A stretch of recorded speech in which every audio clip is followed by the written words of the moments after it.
안녕하세요. 박용덕입니다. 2024년 제35회 공인중개사 시험대비 기출 보객이 33회 17번 문제입니다. 중개보수에 대해서 옳은 것입니다. 1번 개업 공인중개사의 가실로 인하여 의뢰인 간의 거래 행위가 취소된 경우에도 개업 공인중개사는 중개무에 관하여 의뢰인으로부터 소정의 보수를 받을 수 있다. 틀렸죠?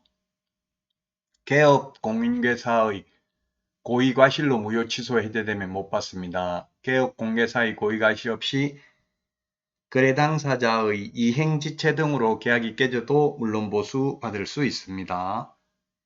2번 개업 공인중개사는 권리를 이전하고자 하는 의뢰인으로부터 중개상물의 권리관계 등의 확인에 소요되는 실비를 받을 수 없다 했는데 매도, 임대, 의뢰인으로부터 받을 수 있습니다. 우리 암기 프린트 52번에 동그라미 15번에 있죠? 동그라미 16번 계약금 등의 예치 권고제도와 관련되는 실비는 취득 의뢰인으로부터 받을 수 있습니다.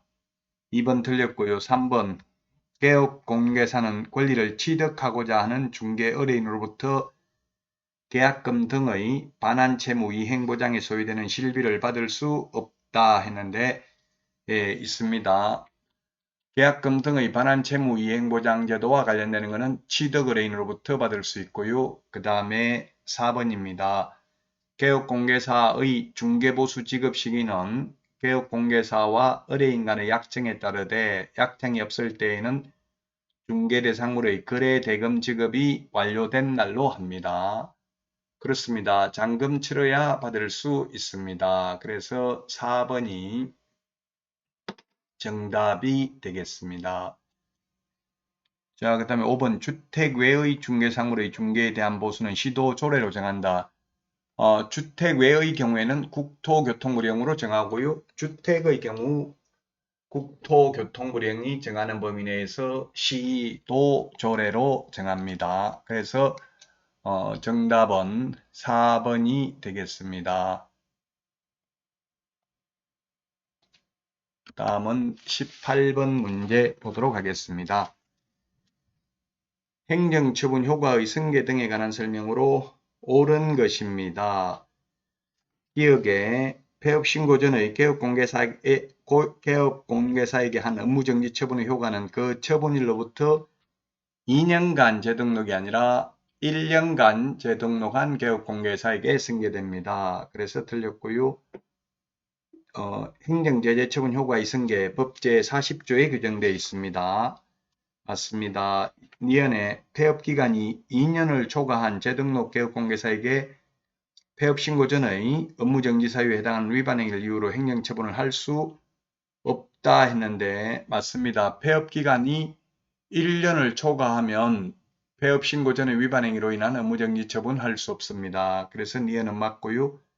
이것은 폐업신고 전의 개업공개사에게 한 과태료 처분의 효과는 그 처분일로부터 1년간 재등록한 개업공개사에게 승계되기 때문에 10개월 됐다면 승계되겠죠? 그래서 10개월 된 경우 승계됩니다. 맞습니다. 리얼에 폐업기간이 3년 6개월이 지난 재등록 개업공개사에게 폐업신고 전의 개설 등록 취소 사유에 해당하는 위반 행위를 이유로 개설 등록 취소 처분할 수 없다.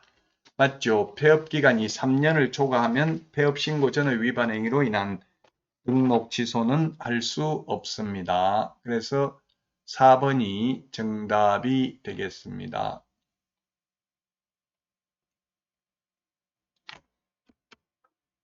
다음 19번 문제 보도록 하겠습니다. 개설 등록 기준에 부합한 것을 모두 고른 것입니다. 물론 특수법인은 고려하지 않았죠. 다른 법률의 규정에 의한 특수법인은 기업 대표자는 공인중개사이어야 합니다. 우리 암기 프린터 3번에 있습니다. 자, 그 다음에 건축물 대장, 가설건축물 제외에 기재된 건물의 전세로 사무소를 확보하였다.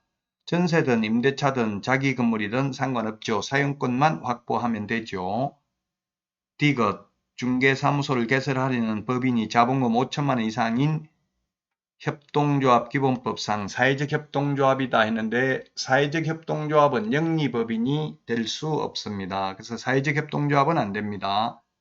따라서 3번이 정답이 되겠습니다. 암기 프린터 3번에 있죠. 상법상 회사 또는 협동조합 기본법상 사회적 협동조합인데 협동조합 기본법상 협동조합이어야 되는데 사회적 협동조합은 제외하고요.